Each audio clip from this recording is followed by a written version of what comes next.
everybody, hope you're well. My name's Matthewman from Dan Roberts Elite. Just a quick one today and last blog post for 2012. Just going to go over the supplement L-Glutamine. You'll see it as just glutamine in the shops, but kind of if you're searching online for it or if you're looking on in research, it's normally under L-Glutamine. It's our most plentiful acid of our body's total acid count, so it makes up over 50% of our body's natural amino acids, and it's carried in the acid's blood. It's got a variety of different roles. Main ones include that it being vital for growth and production of proteins. It also helps to fuel your muscles and our immune cells, and it's often used by GPs in order to treat illness and infection and all those sorts of bits, just because it's so beneficial through the immune system. Particularly beneficial, and this is where it comes into it being relevant for ourselves, it's particularly beneficial for those who partake in an intense athletic training program. So that's why I'm going over it a little bit today, because a lot of my clients or a lot of athletes I've worked with, they know what glutamine actually does, but they want to understand as to why, if our body kind of produces it naturally, why do we need to supplement it? So it's quite a vast topic.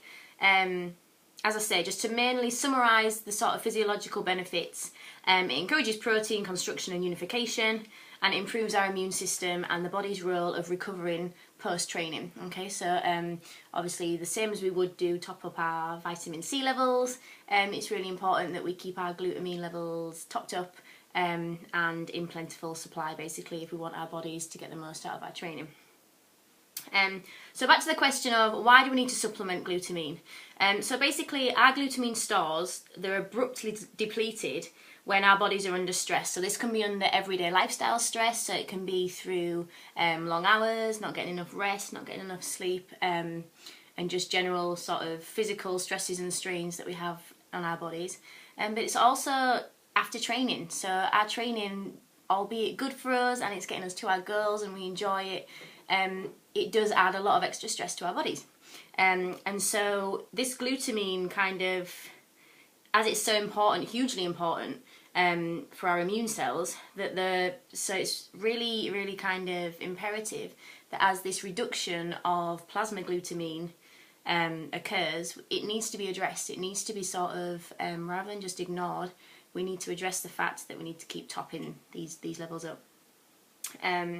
There's lots of research to support kind of just how much glutamine helps when it refers to kind of lots of athletes who are looking for strength or power training, so they're sort of your rugby players, power lifters, and also there's a lot of benefits for endurance athletes, so people who cycle a great deal or are looking to do marathons, triathletes. It's a particularly kind of vital time to discuss it. That's why I've chosen to bring it up today, just because obviously we've got the London Marathon in April, and it is something that if you don't have in your diet already, I would strongly recommend bringing it in order to prepare the body alongside any other conditioning training you're doing. So not only does glutamine increase the production of protein, but it actually helps to decrease the degradation kind of supplies. So that's your muscle breakdown. So it's sort of killing two birds with one stone, because it's helping with assisting protein construction, but also helping with kind of current protein levels and current muscle levels and muscle fibres not being damaged. So it helps to keep them strong, keep them healthy. And this strength kind of increase that comes alongside your glutamine increase is often kind of thought to be down to your muscle cells actually retaining a little bit more water, and because basically an increase in glutamine means an increase in your body's production of a growth hormone. So anybody looking to increase size or increase muscle mass, that's one of the main advantages of it, really. And another thing that it's fantastic for when it comes to intense training is that it actually acts as an energy source. So our invaluable stores of muscle glycogen are actually sort of kept on reserve, so they're not the immediate source of fuel. With regards to who should take it, as I said before, it's particularly beneficial for athletes who are involved in a lot of strength or power training, and also endurance athletes. But it's also just for everybody day-to-day life, really, in much lesser doses.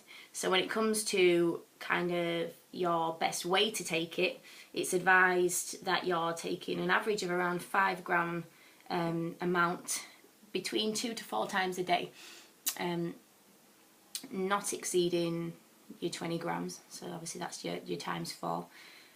Your best times to take it with regards to nutrient timing, I'd suggest 30 minutes before your training session, but that's only unless you've actually got creatine in your training regime as it is. If you're taking creatine, glutamine may well interfere with that. So instead of taking your glute just before your training session, your 30 minutes before, swap the scheduling of that to take that first thing on the morning, and then ideally straight after your workout, and also your last intake needs to be just before bed.